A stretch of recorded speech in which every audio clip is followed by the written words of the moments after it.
Hello guys, ito na yung pwesto na bahay. Ito yung machine ko. Ayan yung machine ko. Ito yung aging namin. Oh, si Joki. Pahinga ka muna. Ito si Ate Malet. Tapos, ayan yung kapihan namin. Kapihan. Ayan yung mga lagayan ng gawa namin. O, di ba ang ganda? Naka-organize.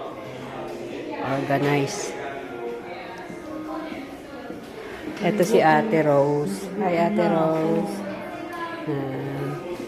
O, di ba ang ganda? Oo. Kain mo.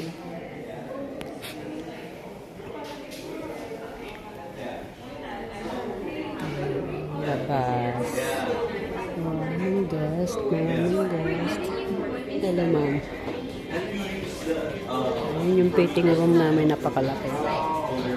Dalawa. Ayun yung isa.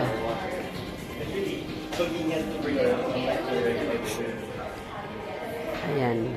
Soft opening today. Today is Friday the 13th.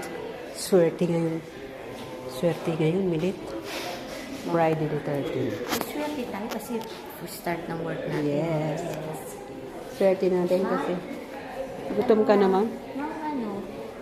Break time namin. Pwede po ba kami mag-break time na? Breakfast. Kasi nito natin. Alam ko 11 na pala. Wala pa po kami breakfast. Sige, wait. I-ask ko si sis. Pero break time. Sino? Sa isang sa Bible. Yung ba yun? Hindi kasi namin maintindihan yung sinin sa amin. Hindi talaga yung tao. Ito, planchahan. Ay, mga sinuli. O, diba? Naka-organize talaga.